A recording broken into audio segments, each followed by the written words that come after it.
සුබ දවසක් සියලු දෙනාටම. ආයෙමත් ඔයාලව පිළිගන්නවා මගේ YouTube channel එකට. අද අපි බලාගමු හවස තේ මේසෙට හැමදාම හදන කිරි තේක වෙනුවට හරිම සුවඳ, හරිම රස මසාලා මිල්ක් ටී එකක් හදාගන්න විදිය. මසාලා මිල්ක් ටී අපේ ශරීරයට හිතකර කරුණු බොහොමයකට හිමිකම් කියනවා. මේකට අපිට එදිනෙදා ගෙදරදී ලේසියෙන්ම හොයාගන්න පුළුවන් දේවල් කීපයක් තමයි අපිට අවශ්‍ය වන්නේ. මම 4 දිනකට ඇති වෙන්න අවශ්‍ය අමුද්‍රව්‍ය අරගෙන තියෙනවා. ඒ සේරම මම පහළ description එකේ දාලා තියෙනවා. මම දැනන් තියෙනවා ඉඟුරු තුනී පෙති 5ක් 6ක් එනසාලට 4ක් කරාමුණටි 4ක් කුරුඳු පොතු 2ක්. අපි මේ ටික මෙහෙම වංගෙඩියක හරි ගලේ හරි දාලා ටිකක් තලා ගන්න ඕන. මේක මෙහෙම තලා ගත්තාම කුළු බඩු වල තියෙන රස සහ සුවඳ තවත් වැඩි වෙනවා. මේ තරමට තලා ගත්තා නම් හොඳටම ඇති. හරි දැන් අපි බලගමු මේක කොහොමද කරන්නේ කියලා.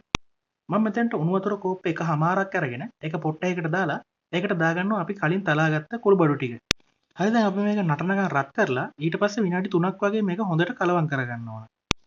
අපේ තලාගත්ත කුළු බඩු ටික මෙහෙම නටන වතුර විනාඩි 2-3ක් තැම්බෙනකොට අපි දාගන්නවා මේකට තේ කුඩු තේ හැඳි 4ක් සහ සීනි මේස හැඳි 2ක්. ඔයාලට මෙතනදී කැමති ප්‍රමාණයකට සීනි දාගන්න පුළුවන්. තේ කුඩු සහ සීනිත් දාලා මේක ඔයාලා තව විනාඩි 2-3ක් මෙහෙම හොඳට කලවම් කරන ගමන් මේක හොඳට නටව ගන්නයි තියෙන්නේ. මෙහෙම කරාම අපේ තේ කුඩු ටික හොඳට තැම්බෙනවා වගේම සීනි ටික හොඳට දිය වෙනවා. විනාඩි 3ක් වගේ ගියාට පස්සේ අපි මේකට දාගන්නවා කිරි කප් 2ක්.